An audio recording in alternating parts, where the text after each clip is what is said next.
जय श्री कृष्णा। स्वागत है आप सभी का हरि का पंचांग चैनल पर।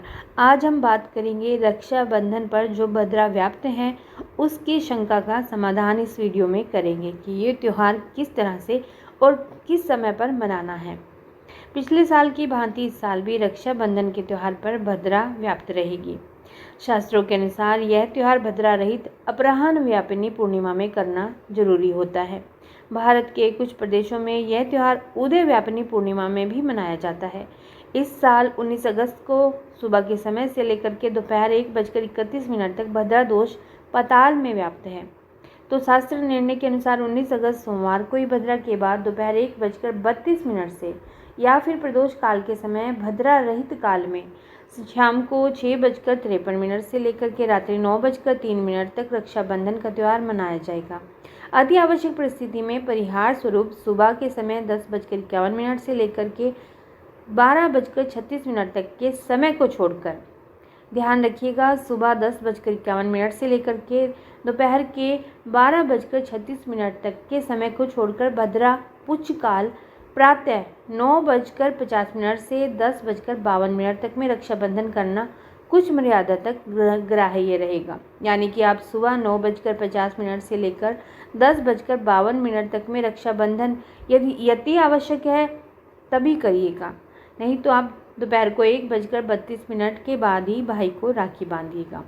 क्योंकि पूर्णिमा तिथि आरंभ हो रही है 18 अगस्त को रात को 3:03 पर और पूर्णिमा तिथि समाप्त हो रही है 19 अगस्त को रात को 11:55 पर। भद्रा अंत समय रहेगा दिन में 1:31 पर और भद्रा पूंछ रहेगी सुबह 9:51 से लेकर के 10:52 तक और भद्रा मुख रहेगा सुबह के समय 10:51 से लेकर के 12:36 तक। मुहूर्त प्रकाश में स्पष्ट ही कहा गया है कि पाताल की भद्रा शुभ फलदायक ही होती है, लेकिन फिर भी त्योहार आदि में इसका त्याग कर सके तो अवश्य करें। इसीलिए अति आवश्यक कार्य में मुख मात्र को छोड़कर संपूर्ण भद्रा में शुभ कार्य कर सकते हैं। यानी कि जब भद्रा का मुख बताया गया है, यानी कि सुबह 10:51 से लेकर के 12:36 तक भद्रा का मुख बताया गया है, तो इस समय को आपको बिल्कुल पूरी तरह से छोड़ देना चाहिए।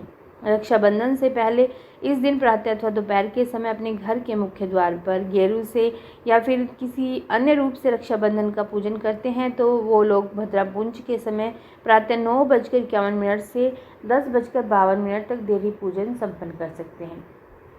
रक्षाबंधन के लिए दोपहर का मुहूर्त रहेगा दिन में 1:32 से शाम को 4:16 तक और शाम का मुहूर्त रहेगा शाम को 6:53 से रात के 9:03 तक।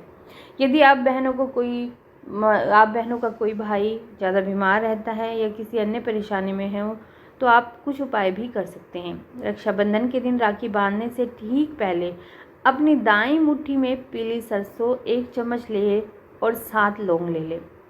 तो उस सामग्री को भाई के ऊपर से एंटी क्लॉकवाइज 27 बार उल्टा उतार लें और फिर उसी वक्त उस सामग्री को गर्म तवे पर डालकर ऊपर से कटोरी उल्टी रखें। जब सारी सामग्री काले रंग की हो जाए तब नीचे उतार के चौराहे पर किसी से फेंकवा दें, खुद नहीं फेंकें।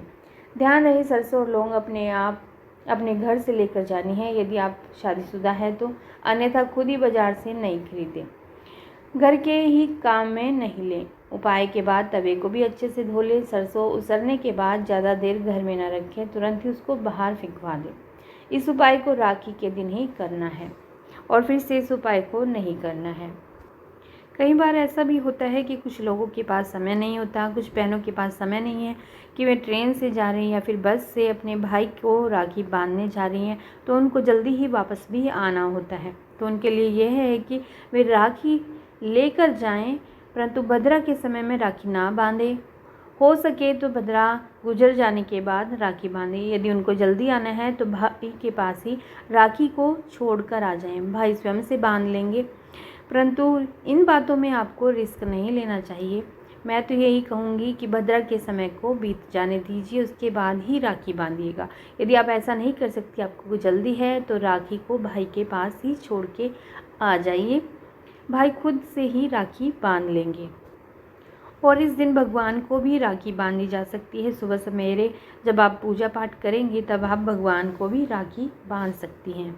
रक्षाबंधन के दिन सावन का आखिरी सोमवार व्रत भी है। तो कुछ लोग इस दिन सावन सोमवार व्रत भी रखेंगे, तो कुछ लोग पूर्णिमा का व्रत भी रखते हैं। परंतु पूर्णिमा का व्रत रक्षाबंधन के दिन सभी नहीं रखते, परंतु इस दिन सोमवार पड़ने की वजह से सावन के सोमवार का व्रत रखा जाएगा। कुछ लोग सावन के सभी व्रत रखते हैं, पूरे महीने व्रत रखते हैं, वे उद्यापन भी करेंगे इस दिन। और कुछ लोग केवल सोमवार का ही व्रत रखते हैं, तो वे इस दिन सोमवार का व्रत रख के उद्यापन करके आ सकते हैं मंदिर में जा कर के। तो उनके लिए यह आवश्यक हो जाएगा कि सावन का सोमवार है जो आखिरी, उनको इस दिन व्रत रखना चाहिए। इस दिन आप यदि सोमवार के व्रत में उद्यापन करना चाहते हैं तो उसमें यदि आप कपड़ा चढ़ाना चाहते हैं तो साड़ी के साथ ब्लाउज जरूर दीजिएगा और साथ में अनाज भी दीजिएगा। परंतु यदि आप कपड़ा नहीं चढ़ाना चाहते तो केवल आप अनाज फलों के द्वारा भी उद्यापन कर सकते हैं। ये सभी चीज़ें आप उद्यापन में ला सकते हैं, जैसे कि अनाज हो गया, 2 ब्राह्मणों के जितना आप अनाज दे सकते हैं, दालें आदि आप दे सकते हैं उद्यापन के समय। और सबसे ज़रूरी है श्रृंगार का सामान। श्रृंगार का सामान आपको उद्यापन में ज़रूर देना चाहिए, यह बहुत ज़रूरी होता है। उस दिन पूर्णिमा भी है तो दान करना आपके लिए और भी अच्छा होगा। अनाज भी आपके हाथ से दान हो जाएगा और श्रृंगार का सामान भी आपके हाथ से दान हो जाएगा। परंतु दान उतना कीजिए जितना आपके सामर्थ्य में हो, सामर्थ्य से बाहर जाकर के दान मत कीजिए। उद्यापन हमारे को इस प्रकार से ही करना चाहिए और उद्यापन में हमें पूर्ण आहुति जरूर करनी चाहिए। पूर्ण आहुति तब होती है जब हम एक छोटा सा हवन भी कर लें। तो हवन आप घर पर भी कर सकते हैं, 10 आहुति देकर भी आप पूर्ण आहुति कर सकते हैं। आपका पूरा उद्यापन सही से हो जाएगा और जो कुछ भी आपने दान करना है आप किसी ब्राह्मण के घर पर दे सकते हैं या फिर मंदिर में जाकर भी आप दे सकते हैं। आशा करती हूँ ये जानकारी आपको उपयोगी लगी होगी। यदि आप हमारे चैनल पर पहली बार आए हैं तो चैनल को सब्सक्राइब है तो इसे लाइक ज़रूर कीजिए।